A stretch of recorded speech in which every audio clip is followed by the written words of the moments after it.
하나님 말씀은 마태복음 5장 13절부터 16절까지입니다. 너희는 땅의 소금이니 소금이 만일 그 맛을 잃으면 무엇으로 짜게 하리요. 후에는 아무 쓸데없어 다만 밖에 버려져 사람에게 밟힐 뿐이니라. 너희는 세상의 빛이라. 산 위에 있는 도시가 숨겨지지 못할 것이요. 사람이 등불을 켜서 말 아래에 두지 아니하고 등대 위에 두나니 이러므로 집안 모든 사람에게 비치느니라.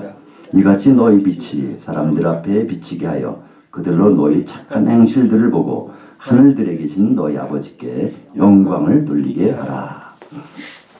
오늘 말씀을 가지고 땅의 소금, 세상의 빛, 교회의 신비로운 사명 이런 제목으로 은혜를 나누고자 합니다. 오늘 말씀은 우리가 너무나 잘 아는 내용인데 또 우리가 오해를 하고 있는 내용이기도 합니다.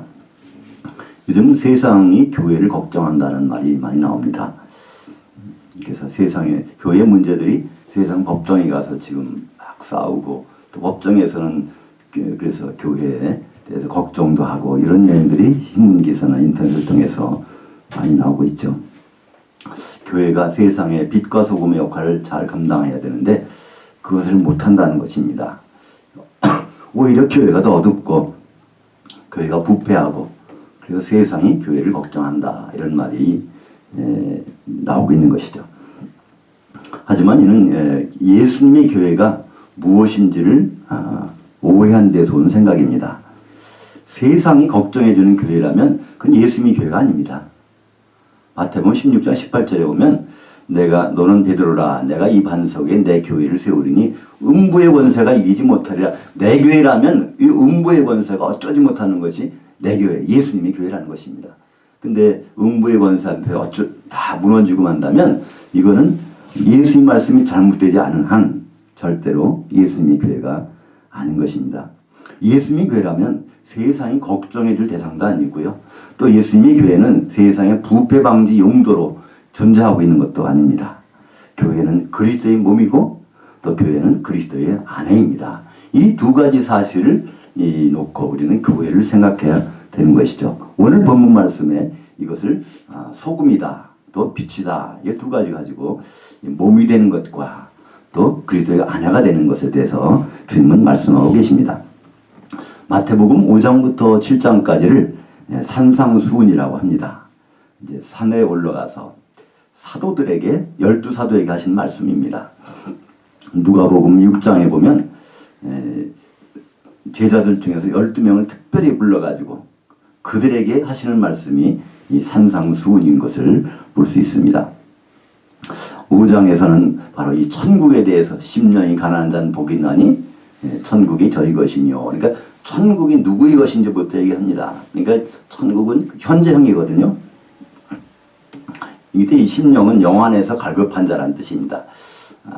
우리 혼적인 것이 아니에요. 지식적인 것에 호기심이 있어서 그걸 만족시키는 사람이 아니라 내 몸과 하나님과 연결된 것을 원하는 사람, 그것이 갈급한 사람, 그런 사람이 바로 천국이 그들의 것이라는 것입니다. 천국 속에 들어갈 수 있다는 거예요. 요한복음 3장 5절에 보면 물로 또 영으로 나지 아니하면 하나님 나라에 우리가 어머니 뱃속에서 양수가 터져서 물로 태어난 사람들, 지구상에 있는 모든 사람들은 물로 다 한 번씩 태어났죠. 그러나 영으로 다시 한 번 태어나서 죽었던 영이 깨어나서 그런 사람만이 하나님 나라에 들어갈 수 있느니라 이렇게 말씀하셨습니다. 그것이 바로 이 천국이죠. 그래서 이 마태복음 5장은 이 천국으로부터 시작됩니다. 천국은 누가 들어갈 수 있는가? 그리고 마태복음 이제 7장에 가서 마지막으로 반석에다가 집을 짓는 것으로 산상수훈을 마칩니다. 반석에 지은 집이 무엇일까요? 하나님의 집, 반석에 지은 것. 교회를 말씀하는 것이죠. 그러니까 천국으로 시작해서 교회로 끝나는 것이 산상수훈의 전체적인 내용입니다. 이제 마태복음 5장을 시작하면서 복 있는 자들에 대해서 말씀하십니다. 8가지가 나오는데요. 사실은 9가지입니다. 이 팔복이라고 그러는데 사실 쭉 보시면요. 복이 9개가 나와요. 그래서 이 복 있는 자들에게 말씀하실 그것이 마태복음 5장 12절까지. 13절부터 바로 오늘 말씀이 나옵니다. 그러니까 이 오늘 13절부터 16절까지 말씀은요. 교회가 어떤 일을 어떻게 해야 될 것을 실천 강령을 주님이 말씀하신 것입니다. 근데 우리는 교회 구성원이라고 하면서 사실은 이것을 너무나 오해하고 있단 말이죠.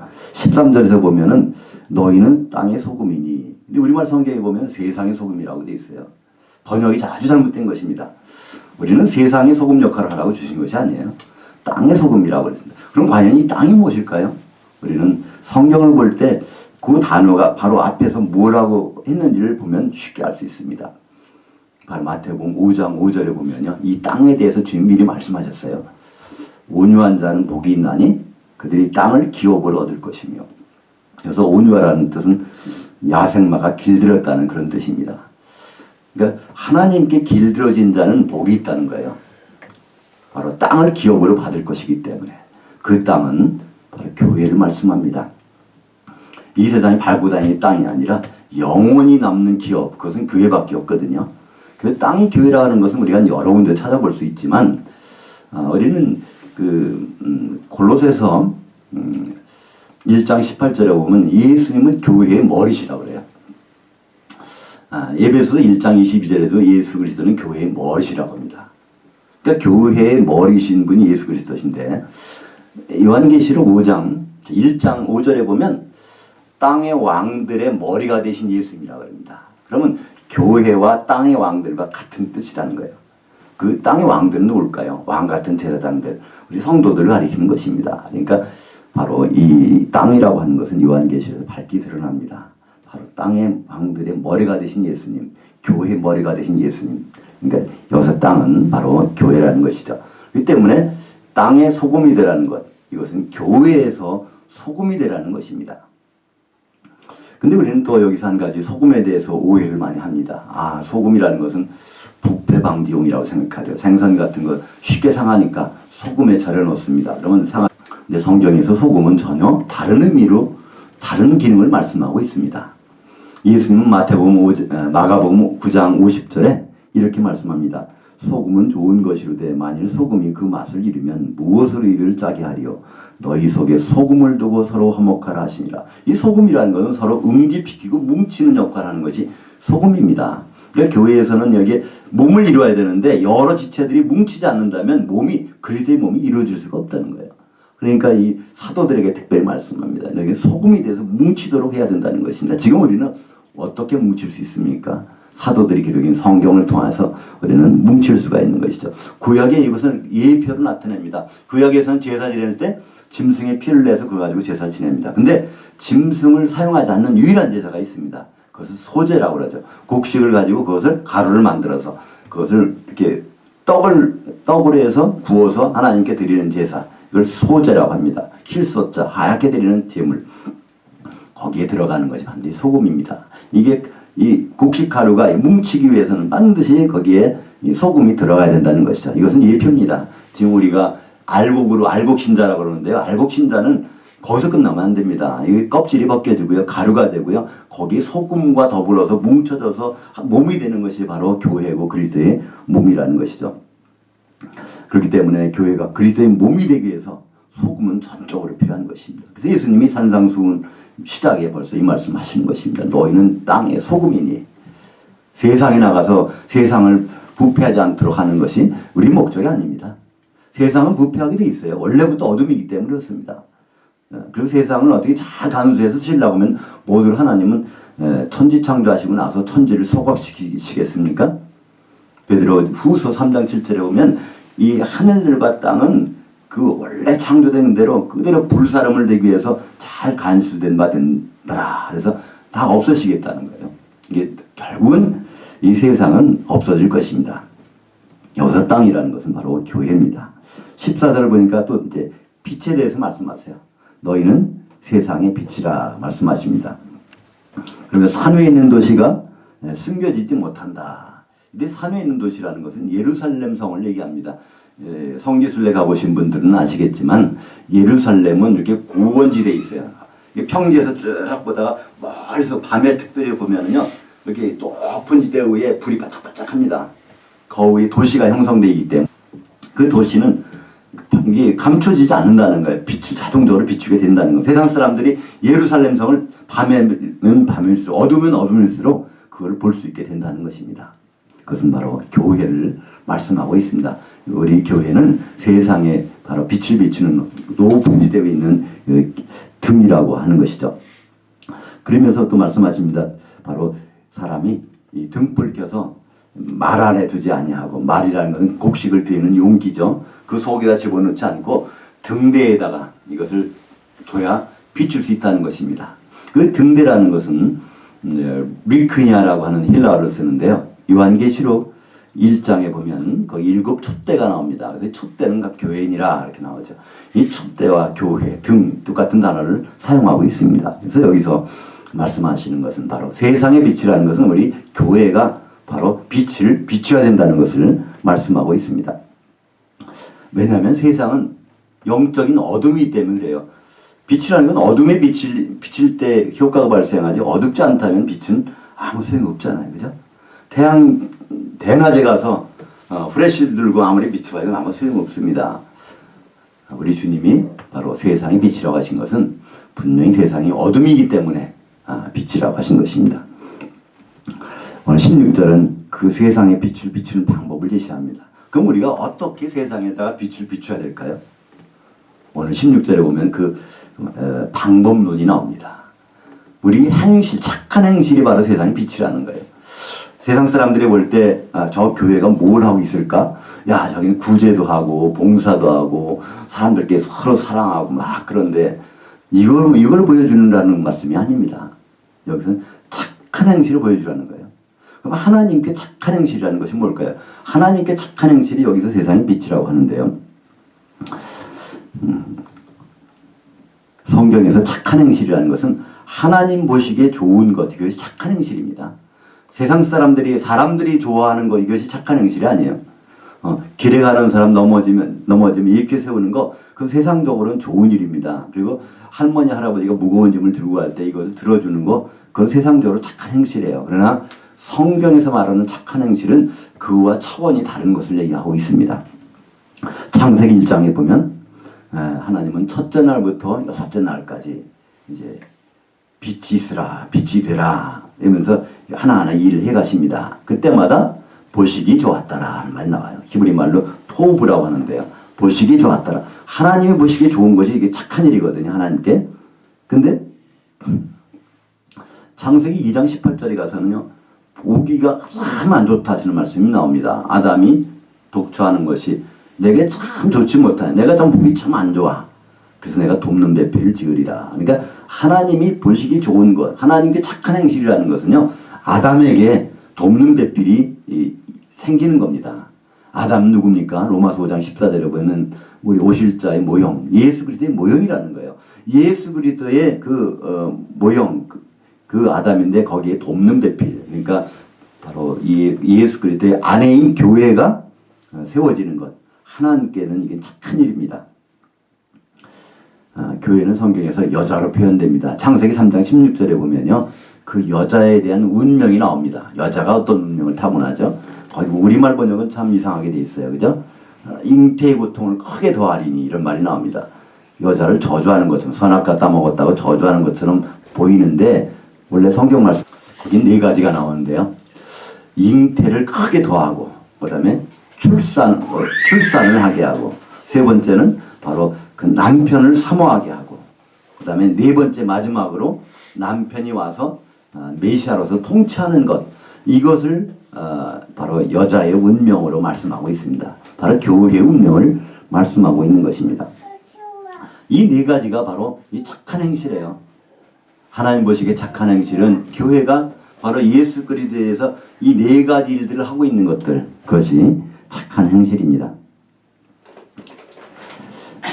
빌립보서 1장 6절에 오면 이것을 구체적으로 이게 설명해 주고 있습니다. 빌립보서 1장 6절 너희 안에서 착한 일을 시작하시니가 그리스도 예수의 날까지 이루실 줄을 우리는 확신하노라. 여기서 너희라는 건 빌립보 교회입니다. 교회 안에서 하나님은 착한 일을 시작하셨다는 거예요. 이미. 그래서 언제까지 그걸 이루세요? 예수 그리스도께서 재림하시는 날까지 그걸 이루시겠다는 것입니다. 뭐가 이루어질까요? 예수님이 신랑으로 재림하실 때 그 아내가 이루어지는 일들을 바로 교회 안에서 하나님은 시작하셨고 지금 이루고 계신다는 것입니다. 언제까지? 예수 그리스도께서 재림하시는 날까지. 바로 하나님께 착한 일이라는 것은 바로 예수 그리스도의 아내로 준비되는 일입니다. 이 교회 안에서 그런 일들이 이루어지는 때 세상 사람들이 그 보는 빛이라는 거예요. 세상 사람들이 생각하는 그런 일과 하나님이 빛이라고 하는 빛과는 엄청난 차이가 있는 것입니다. 사실 교회라는 건 신비로운 거예요. 우리는 그냥 교회 주일날만 나가면 되지, 예배 시간 참석하면 되지, 뭐 거기 가면 예배도 있고 봉사도 있고 성경책도 있고 기도도 하고 여러 가지 행사가 있다 그러는데요.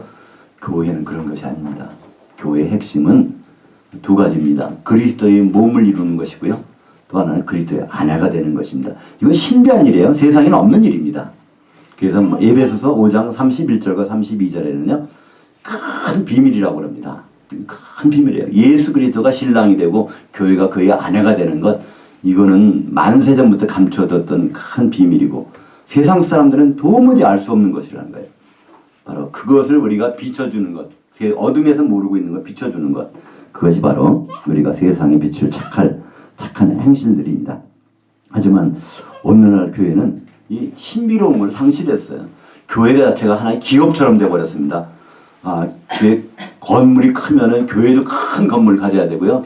거기서 좋은 오락시설이 있으면 교회도 오락시설 갖춰야 되고, 또 나이 많으신 분들이 있으면 그분들에서 여러 가지 시설도 있어야 되고 어린이들 교육하는 시설도 있어야 되고, 그러니까 세상의 편의시설들을 교회가 갖춰서 바로 세상과 경쟁하려고 합니다.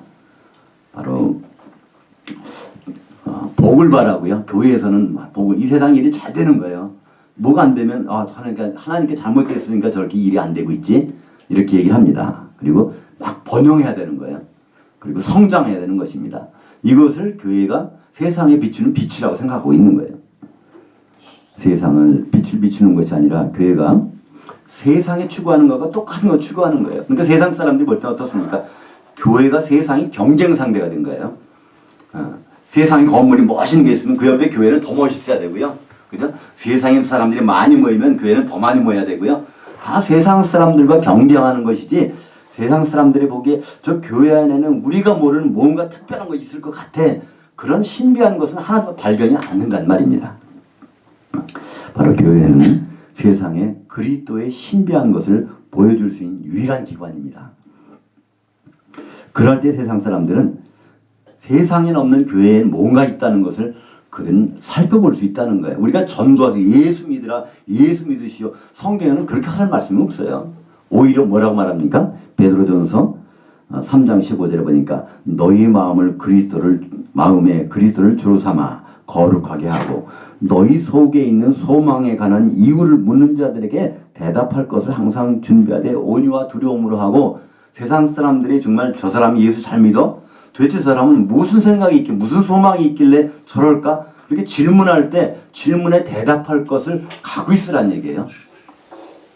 신기하게도 성경에는 성도들에게 전도하라는 말씀은 한마디도 없는데, 오히려 사람들이 당신 속에, 성도 속에 소망이 있는 거 질문받으면 거기에서 대답할 것을 항상 준비하되 온유와 두려움으로 하라는 것입니다. 하나님이 지켜보고 계시다는 거예요.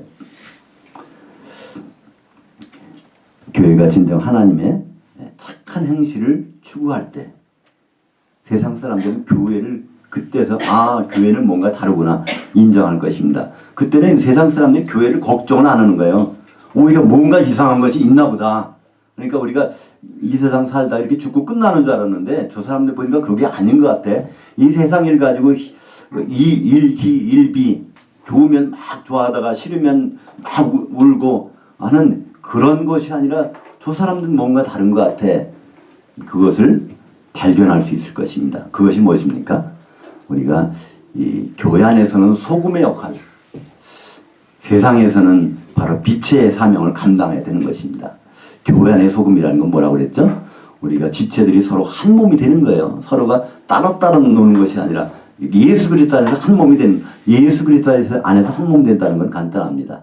우리 생각이 다 예수님의 생각으로 통일되면 돼요. 그러기 전에는 우리는 한 몸 되지 못합니다.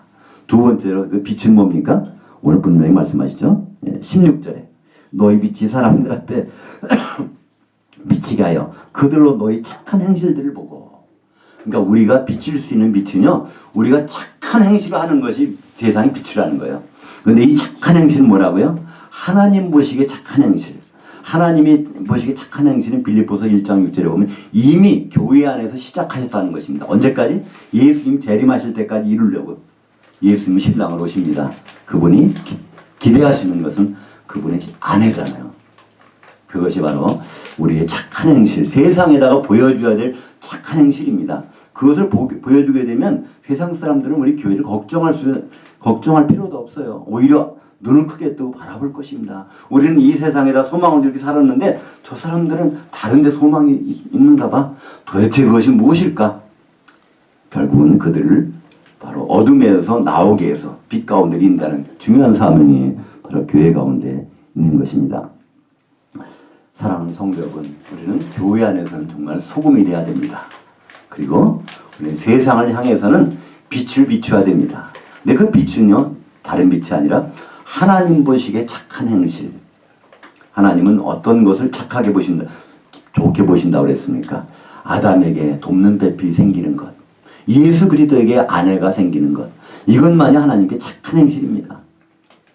이것을 우리가 교회 안에서 시작하고 그것을 하고 있을 때 세상 사람들은 우리를 다시 보게 될 것입니다. 교회가 세상에 비출 빛은 그리스도로 이 아내로 준비되는 우리의 모습.